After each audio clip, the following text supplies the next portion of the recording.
Hello students, how are you. Hopefully आप सब बहुत अच्छे होंगे बेटा। मैंने आपको लास्ट लेक्चर में कॉलिगेटिव प्रॉपर्टीज़ के बारे में बताया था और हमने कॉलिगेटिव प्रॉपर्टीज़ में दो कॉलिगेटिव प्रॉपर्टीज़ भी डिस्कस की थी। कौन कौन सी? Elevation in boiling point and relative lowering in vapour pressure. Relative lowering in vapour pressure में हमने राउल्ट्स लॉ भी डिस्कस किया था for non volatile solute and then elevation in boiling point. मतलब मैंने आपको बताया था कि अगर हमारे पास कोई सॉल्वेंट है लिक्विड, किसी टेम्परेचर पर उसका वेपर प्रेशर P0 है, प्योर लिक्विड है, वेपोराइज होगा, ठीक है। और अगर आप इस लिक्विड में कोई नॉन वोलेटाइल सॉल्यूट ऐड कर देते हो, ऐसा सॉल्यूट जिसकी खुद की कोई वेपर्स नहीं बनती, तो हम देखते हैं कि वेपर प्रेशर है PS। ये जो नया वेपर प्रेशर है, क्योंकि सॉल्यूट की खुद की वेपर्स नहीं बनती, सॉल्वेंट की जो बन रही होंगी वो पहले से कम बनेंगी, टेम्परेचर सेम है, तो हम देखेंगे कि वेपर प्रेशर पहले से कम हो जाता है। So this is the lowering in vapour pressure. But if we talk about boiling point, how can you define boiling point? है आपके दिमाग में बॉइलिंग पॉइंट की डेफिनेशन होनी चाहिए। Boiling point defined as the temperature at which vapor pressure of the liquid becomes equal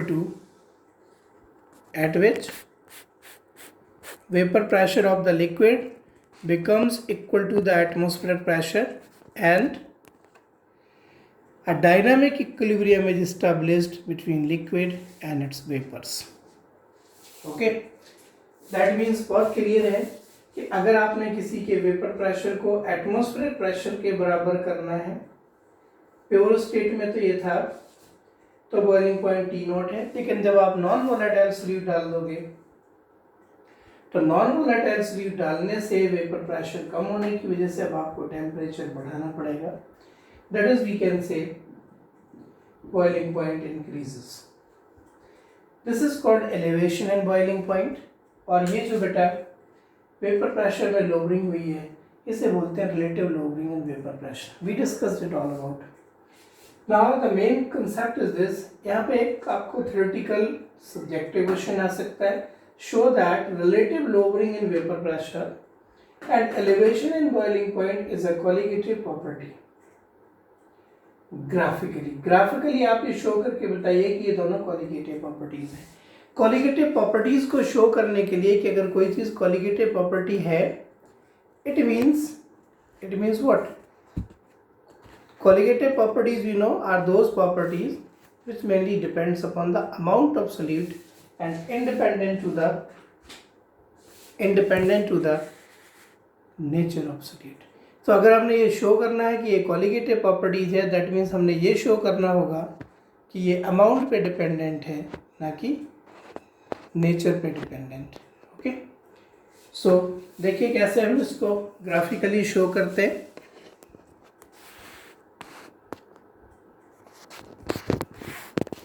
ये video की setting थोड़ी सी गड़बड़ हो रही है, प्लीज़ आप डिस्टर्ब ना होइए और समझने की कोशिश करिएगा। Okay, so let's see. Suppose मैंने टॉपिक डाला है graphical study of relative lowering in vapour pressure and elevation in boiling point. This is the vapour pressure graph and this is the temperature. हमने वेपर प्रेशर और temperature की relative study करनी है, और इस रिलेटिव स्टडी में ही हमने ये देखने की कोशिश करनी है कि कैसे डिपेंडेंसी है दोनों की आपस में, कैसे वेरिएशन है दोनों की आपस में। तो ज़रा देखिएगा ध्यान से।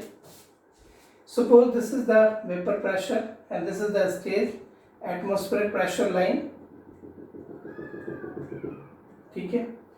मान लीजिए कोई लिक्विड है, प्योर स्टेट में है, प्योर स्टेट में उसका बॉइलिंग पॉइंट है T0। Suppose its boiling point is T0. That means suppose the graph between vapor pressure and temperature is this, and at this stage this liquid starts boiling और इसका boiling point है T0, ठीक है। और यहाँ पे जो vapor pressure है, it is P atmosphere is equal to P0.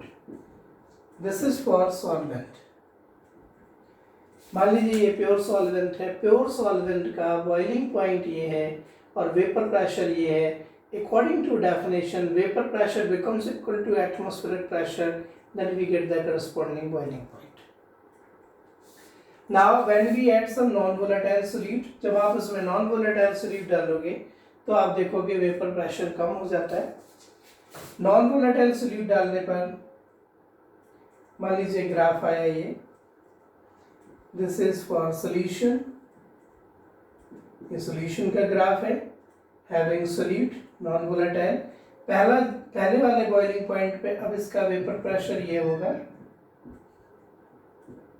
मतलब ये बॉईल नहीं करेगा। अगर हमने बॉईल करना है तो मैंने इसका टेम्परेचर बढ़ाना होगा, टेम्परेचर इतना बढ़ा दूं ताकि इसका वेपर प्रेशर फिर से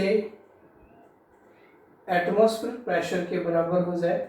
suppose this is new boiling point TB1, मतलब आप देखिए बॉइलिंग पॉइंट बढ़ गया और वेपर प्रेशर कम हो गया।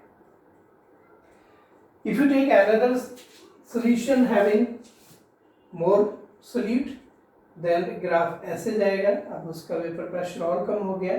और अगर आप इसे बॉईल करना चाहते हो तो इसके करस्पॉन्डिंग आपने बॉइलिंग पॉइंट और बढ़ाना पड़ेगा। मतलब हम ग्राफिकली कह सकते हैं कि वेपर प्रेशर कम होता जा रहा है और बॉइलिंग पॉइंट बढ़ता जा रहा है। That means from here we can say relative lowering in vapor pressure is found to be directly proportional to elevation and boiling point. And we already discussed what we already discussed, relative lowering in vapor pressure according to Raoult's law. We already discussed relative lowering in vapor pressure according to Raoult's law is found to be directly proportional to molality. We already discussed it from the formula P naught minus Ps over P naught is equal to number of moles of solute plus number of moles of solute divided by total moles. यहाँ से हम ये prove कर चुके हैं, that means हम इन दोनों को रिलेट कर लेंगे। Delta P over P naught is directly proportional to the elevation and boiling point, which is molality. So from here we can say elevation and boiling point is also directly proportional to molality. और इसीलिए फिर हम यहाँ पे जब proportionality का sign हटाते हैं तो एक कांस्टेंट आता है, जो मैंने पिछले वीडियो में डिस्कस करा था। This constant is known as elevation and boiling point constant और इबुलियोस्कोपिक कांस्टेंट। ठीक है, elevation and boiling point constant और इबुलियोस्कोपिक कांस्टेंट। तो बेटा ये चीज़ें आपको बताई जा चुकी हैं, ये बस इस क्वेश्चन को ग्राफिकली स्टडी करना। वेपर प्रेशर कम होगा, बॉइलिंग पॉइंट बढ़ेगा और ये कोलिगेटिव प्रॉपर्टीज़ हैं बिकॉज दोनों मोलैलिटी के प्रोपोर्शनल है। Molality is the amount of solute, और अगर कोई चीज़ अमाउंट ऑफ सोल्यूट के प्रोपोर्शनल है तो वो कोलिगेटिव प्रॉपर्टी ही होगी। सो ऐसे बेटा हम इसको एक्सप्लेन कर सकते हैं। Numericals based on relative lowering in vapour pressure and elevation and boiling point can be easily solved by applying these formulas: P naught minus Ps over P naught equal to n over n plus n. This is the Raoult's law for non-volatile solute. Small n for the number of moles of solute, capital N for the number of moles of solvent. ठीक है, इसको modify करके P naught minus Ps over P naught, it is known as relative lowering in vapor pressure, and it comes out small w small m capital W into 1000, and this is the molecular mass of solvent. That means P naught over Ps over P naught equal to, बल्कि 1000 से multiply करें दोनों तरफ, ये molality का formula बनता है बेटा। ये थोड़ा सा कम समझ आया होगा क्योंकि मैंने यहाँ से इसको डायरेक्ट कर दिया, बट आप इसी को डायरेक्ट यूज़ करिए। Where small N number of moles of solute, किस टाइप का सोल्यूट, नॉन वोलेटाइल, और capital N number of moles of solvent, ये तो लिक्विड ही होगा। तो इसके न्यूमेरिकल्स इससे निकल जाएंगे। मैंने आपको कुछ न्यूमेरिकल्स करके दिए भी थे और भी देख लेते हैं। जो elevation and boiling point concept था कि किसी भी सॉल्यूशन में अगर नॉन वोलेटाइल सॉल्यूट डालेंगे तो बॉइलिंग पॉइंट बढ़ता है, ठीक है। TB minus T naught equal to KB into molality, that is delta TB elevation in boiling point बढ़ गया। फाइनल है, ये प्योर स्टेट का था। स्मॉल m का मतलब है molality, small w weight of solute, molecular weight of solute, weight of solvent into 1000। इस फॉर्मूले से हम elevation and boiling point problems निकाल सकते हैं। Small w weight of solute, small m molecular weight of solute,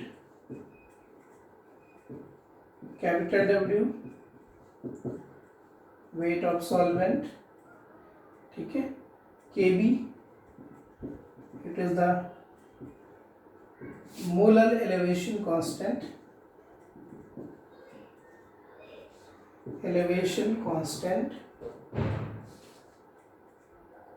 ठीक है, in boiling point, और इसी का दूसरा नाम था इबुलियोस्कोपिक कांस्टेंट। इसकी वैल्यू फिक्स्ड होती है Kb की फॉर द सॉल्वेंट्स। हालांकि अब Kb की जो वैल्यू है ये कांस्टेंट है, मोलर एलिवेशन कांस्टेंट और इबुलियोस्कोपिक कांस्टेंट। इसकी वैल्यू फाइंड आउट कर सकते हो by the formula R into T not be square 1000 into latent heat of vaporization। R gas constant है, वैल्यू नॉन होगी, ठीक है। TB बॉइलिंग पॉइंट है, गिवन होगा। LV latent heat of vaporisation given होगी, ठीक है। और Kb की वैल्यू वाटर के लिए 0.52 है, ये सॉल्वेंट पे ही डिपेंड करती है और इसके लिए फिक्स्ड है। तो इसके न्यूमेरिकल्स इससे हो जाएंगे, ठीक है। इसमें आपने न्यूमेरिकल प्रैक्टिस करनी चाहिए थी। जितनी ज़्यादा प्रैक्टिस करोगे उतना ही ज़्यादा आपको बेनिफिट होगा, क्योंकि इस पे न्यूमेरिकल्स आते हैं, ठीक है। अब नेक्स्ट कॉलिगेटिव प्रॉपर्टी में एक और डिस्कस कर देता हूँ, इसी से रिलेटेड है। Next colligative property is depression in freezing point of solution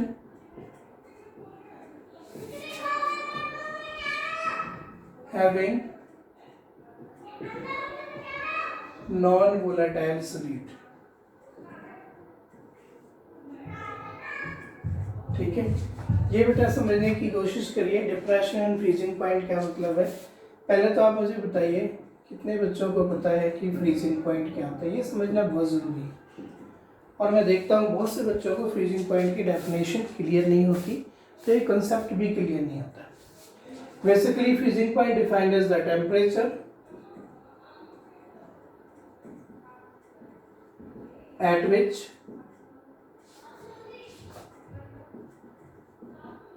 vapour pressure of liquid becomes equal to the vapor, प्लस ने बताई चीजें हैं, becomes equal to the vapor pressure of the solid and a dynamic equilibrium is established between liquid and solid. Freezing point defined as the temperature at which vapor pressure of the liquid becomes equal to vapor pressure of the solid and a dynamic equilibrium is established between liquid and solid. जैसे suppose करो कि ये कोई pure liquid है and it starts freezing, तो इसकी कुछ vapours बनेंगी, ठीक है। ओब्वियसली वेपर प्रेशर भी होगा, लिक्विड की वेपर प्रेशर ज़्यादा होगी, तो इसका आप देखोगे फ्रीजिंग पॉइंट भी ज़्यादा होगा, ठीक है। क्योंकि जब ये सॉलिड में कन्वर्ट होगा, कोई भी लिक्विड जब सॉलिड में कन्वर्ट होगा तो सॉलिड में उसका वेपर प्रेशर कम हो जाएगा। सॉलिड में वेपर प्रेशर कम होगा तो करस्पॉन्डिंग टेम्परेचर भी कम हो जाएगा। दैट मीन्स किसी भी लिक्विड का जो बॉइलिंग पॉइंट है प्योर स्टेट में अगर T0 है अब सपोज आपने इसमें क्या करा, नॉन वोलेटाइल सोल्यूट डाल दिया। तो जब आप नॉन वोलेटाइल सोल्यूट ऐड करोगे तो अब आप देखोगे वेपर्स पहले से और भी कम बनेंगी। We already discuss relative lowering in vapour pressure, that means उसका फ्रीजिंग टेम्परेचर और डाउन चला जाएगा। इसीलिए आप देखोगे कि T0 की वैल्यू TF से ज़्यादा होगी, और ये जो डिफरेंस है it is called depression and freezing point. और ये हमेशा ध्यान रखना है जब कभी कि आप किसी सोल्यूशन में, किसी सॉल्वेंट में नॉन वोलेटाइल सोल्यूट ऐड करते हो तो उसका जो फ्रीजिंग पॉइंट पहले जितना था उससे कम हो जाता है। मेरे कहने का मतलब ज़रा समझिए, जैसे प्योर वाटर है, पानी का फ्रीजिंग पॉइंट 0 डिग्री सेंटीग्रेड है, आप सभी जानते हो, ठीक है। फ्रीजिंग पॉइंट पानी का 0 डिग्री सेंटीग्रेड है, आप सभी जानते हो। मान लीजिए कि आपने पानी में सॉल्ट डाल दिया। अब अगर आप उसको फ्रीज करने को रखोगे वो 0 डिग्री पे फ्रीज नहीं होगा, अब वो 0 से कम पे फ्रीज होगा, या तो -2 पे, -3 पे, -4 पे, या फिर कुछ और। शुगर डाल दो, मतलब मेरे कहने का मतलब जो प्योर स्टेट में फ्रीजिंग पॉइंट था, सॉल्यूशन के केस में फ्रीजिंग पॉइंट और डाउन चला जाता है, क्योंकि अब उसकी वेपर्स पहले से कम बनेंगी। वेपर्स कम होने का सीधा सा मतलब है कि उसका फ्रीजिंग टेम्परेचर या टेम्परेचर डाउन चला जाएगा, ठीक है। इसके कुछ आपको मैं एग्जांपल्स बताता हूँ। आपने अक्सर सुना होगा विंटर सीजन में, सर्दियों के टाइम पे जब बर्फ़ पड़ती है बहुत ज़्यादा, तो जो माउंटेन एरियाज़ हैं, पहाड़ी इलाके हैं, बर्फ़ सड़कों पे आ जाती है, लोगों के घरों पे आ जाती है, कारों पे आ जाती है। मान लीजिए कि हम कोई एग्ज़ाम्पल ले लें, सपोज़ हम जम्मू का एग्ज़ाम्पल ले लेते हैं, श्रीनगर का एग्ज़ाम्पल ले लेते हैं। मान लीजिए वहाँ टेम्परेचर 0 डिग्री हो गया, 0 डिग्री सेंटीग्रेड हो गया, और बर्फ़ बन गई, बर्फ़ बन के लोगों की छतों पे पड़ गई। अब देखोगे आप सुबह सुबह क्या होता है, लोग परेशान होते हैं कि बर्फ़ को हटाया कैसे जाए। आप लोगों ने कंसेप्ट सुना होगा कि अगर सॉल्ट को उसके ऊपर डाल दें तो बर्फ़ मेल्ट कर जाती है, आइस मेल्ट कर जाती है। बेसिकली होता क्या है कि जब वो आइस के ऊपर सॉल्ट पोर कर देते हो तो अब जो वो बर्फ़ है उसका पानी का बना हुआ है, उसका फ्रीजिंग पॉइंट अब 0 डिग्री नहीं रहा, वो -3 -4 ऐसे कम हो गया, ठीक है। मतलब फ्रीजिंग पॉइंट डिप्रेस्ड होकर -3 -4 हो गया है, जबकि एनवायरनमेंट का टेम्परेचर 0 डिग्री है। अब ज़रा ध्यान से समझना, अगर -3 और -4 फ्रीजिंग पॉइंट की कोई भी चीज़ सॉलिड फॉर्म में मैं 0 डिग्री पे रखूँगा तो वो मेल्ट होगी कि फ्रीज होगी? मेल्ट होगी। -4 उसका फ्रीजिंग पॉइंट था, मैंने उसको 0 डिग्री पे रखा तो उसके लिए तो टेम्परेचर बढ़ाया मैंने। मेरे कहने का मतलब ये है कि जब हम किसी पर्टिकुलर लिक्विड में कोई सॉल्ट या सोल्यूट ऐड कर देते हैं जो नॉन वोलेटाइल है तो उसका फ्रीजिंग पॉइंट कम हो जाता है, और सोल्यूट आप जितना ज़्यादा ऐड करोगे उसका फ्रीजिंग पॉइंट उतना ही कम होता जाता है।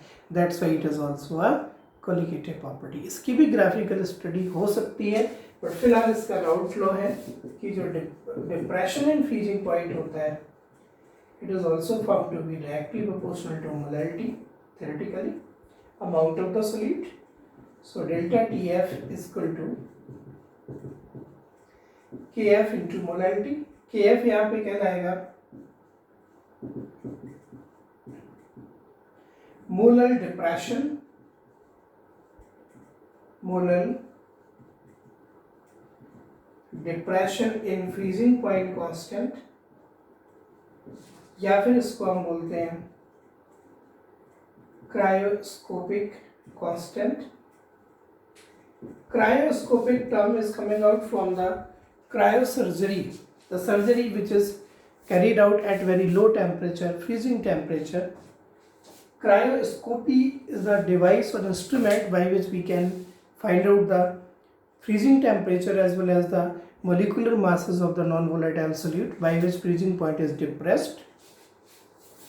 So इस फॉर्मूले पे बेटा यहाँ पे आपको न्यूमेरिकल्स मिल जाएंगे, और वो न्यूमेरिकल्स भी लगभग सिमिलर फॉर्मूला है।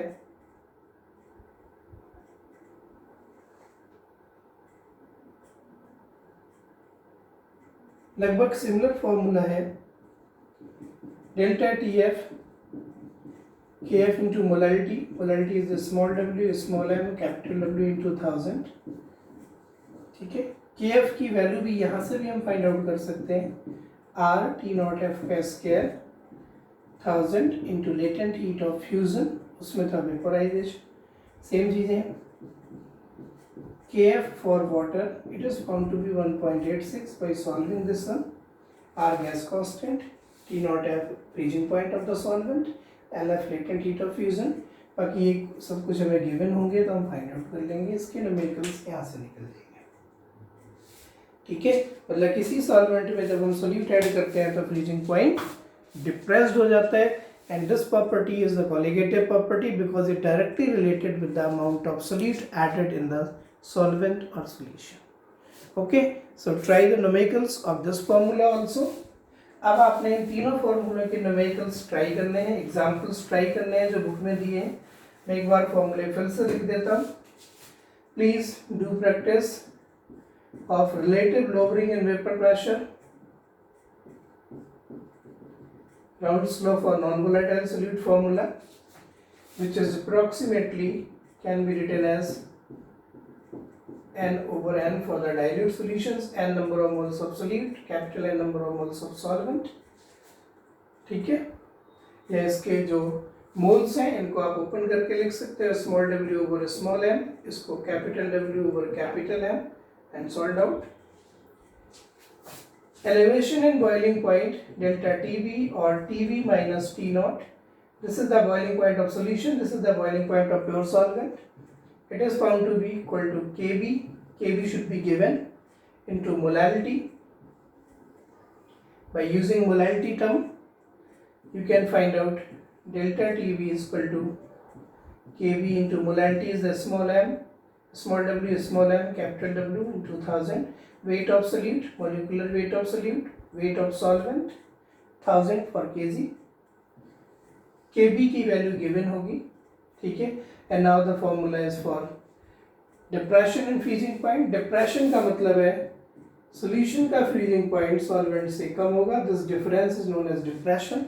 And all these properties, relative lowering in vapour pressure is directly proportional to the elevation and boiling point, is directly proportional to the depression and freezing point, and is directly proportional to the molality or amount of solute taken. Solute should be non-volatile, non-dissociated, non-associated. Okay, so try the numericals based on these formulas. अब इसमें एक colligative property रह गई सिर्फ, वो है osmotic pressure, और एक केस रह गया जबकि colligative property abnormal होगी। So please do practice of these question, जो भी आपके पास बुक है, अदरवाइज एनसीईआरटी।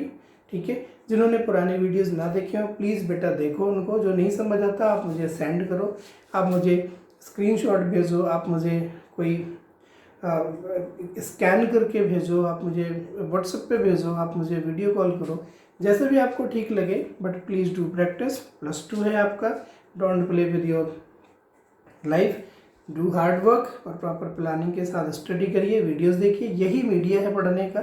हम ऑनलाइन लाइव भी पढ़ सकते हैं, बट लाइव में आपको पता है नेटवर्क कनेक्शन की बहुत सी प्रॉब्लम्स है, that is the formality just, और एक टाइम पास भी है, उतना मज़ा मेरे हिसाब से तो नहीं आता। ठीक है, मैं जो डाउट्स हैं वो लाइव ले लूँगा, आप मुझे फ़ोन करो, आप मुझे इंडिविजुअली 1 by 1 लाइव चैट कर सकते हो, वीडियो कॉल कर सकते हो, लाइव डिस्कशन कर सकते हो क्वेश्चंस की, मुझे उधर से दिखा दो सर मेरा एक क्वेश्चन नहीं हुआ, प्लीज़ सॉल्व दिस, मैं यहाँ पे सॉल्व कर दूँगा, but please do practice. From Pradeep book, from NCERT book, from modern book, जो भी बुक अवेलेबल हो, और जो कंपटीशन वाले स्टूडेंट्स हैं उनके पास प्रभात की फिजिकल केमिस्ट्री बुक है, वहाँ से आप एग्जाम्पल्स एंड प्रॉब्लम्स कर सकते हो। ओके डियर, ठीक है, थैंक यू वेरी मच। पढ़ते रहिए और आप घर में ही रहिए, सुरक्षित रहिए, कीप स्माइलिंग।